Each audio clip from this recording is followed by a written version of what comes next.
Hola, ¿qué tal? Estamos aquí para explicar cómo debemos de calcular la mediana en este nuevo tema de estadísticas llamadas medidas de tendencia central. Como en el anterior vimos, ya calculamos la media, ahora vamos a enfocar a cómo calcular la mediana de acuerdo a la situación problemática que nos presenta. En esta situación nos dan las calificaciones de un grupo de alumnos que obtuvieron en un examen parcial. Vean ustedes, aquí están las calificaciones ya acomodadas de menor a mayor, que es lo recomendable, aún así cuando se repitan estos números o estos datos ordenados como ven ustedes en esa tablita. Es lo importante, siempre que nos dan un conjunto de datos, lo importante es ordenarlos, aunque se repitan en esa tablita, porque podemos visualizar mejor a lo que vamos a hacer. Bien, para la mediana hay algo muy importante que debemos de conocer nosotros. Primero, la mediana es aquel valor que ocupa la posición central del acomodo, y este acomodo se refiere a la posición central de todos los datos, como lo vamos a ver ahorita. Vean ustedes, lo primero que debo de hacer es acomodar los datos que tengo yo en la tablita de forma horizontal en una tablita, como lo pueden ver ustedes aquí. El número de datos que tenemos aquí en esta tablita mostrada aquí arriba son 40, entonces yo debo de hacer 40 casillas porque a cada número de dato le corresponde una calificación. Al primer dato le corresponde un 5, al segundo dato le corresponde un 5, al tercer dato le corresponde otro 5 y así sucesivamente. Ahora, para este ejemplo, para este ejercicio, el número de datos es 40, es un número par.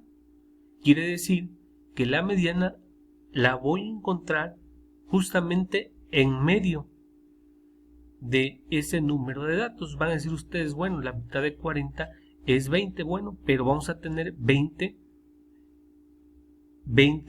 hacia la izquierda y 20 hacia la derecha. Quiere decir que la mediana va a ocupar el valor aquí justo en medio. Ahora, ¿qué pasa cuando el número de datos es par? Bueno, voy a tomar los dos datos que están junto a en medio.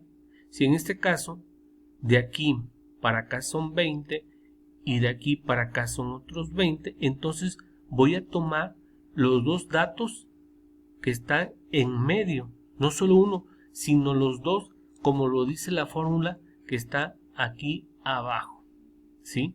Entonces, pero debo de observar que el número de datos sea par, ¿sí? Cuando el número de datos sea un par, en este caso puede ser 40, puede ser 30, puede ser 28, no sé, 36, es par, entonces debo de tomar dos datos, ¿sí? Y sumar esos dos datos y dividirlos entre dos como lo muestro aquí. Como yo ya vi que el número de datos es un par, entonces yo me coloco en medio y veo qué datos son. Aquí en este caso los datos son 20 y 21. ¿Y qué valor tienen esos datos? Veo que los dos son 8. Entonces, ¿qué me dice la fórmula aquí? Que debo de sumar esos dos datos. 8 más 8 igual a 16. Entre 2 me da igual a 8. Quiere decir que la mediana que calculamos aquí debe de ser 8. ¿Qué pasa cuando el número de datos es impar? Bueno, cuando el número de datos es impar, podemos localizar el dato justamente en medio. Quiere decir que aquí vamos a encontrar solamente la mediana en un dato, ¿sí? Pero en este caso el número de datos es par, entonces debemos de tomar los dos datos, sumarlos y dividirlos entre 2. Entonces, en conclusión, la mediana de 8 cumple la característica de que la mitad de los datos se encuentran por debajo y la otra mitad sobre de ella. Entonces, así de fácil es como ustedes deben de calcular la mediana para que ustedes tengan una mejor visión de lo que van a hacer. También es muy importante hacer un ejercicio referente a cuando el número de datos es impar, para que vean cómo se determina la mediana simplemente con elegir la casilla o el dato que está en la casilla, y ahí ya no debemos de sumar nada porque justamente nos queda en medio cuando sea impar. Entonces ya saben ustedes, deben de checar si el número de datos es par o es impar. En este caso el número de datos es par, es por eso que sumamos los dos datos que quedan en medio, los dividimos entre 2 para poder determinar la mediana.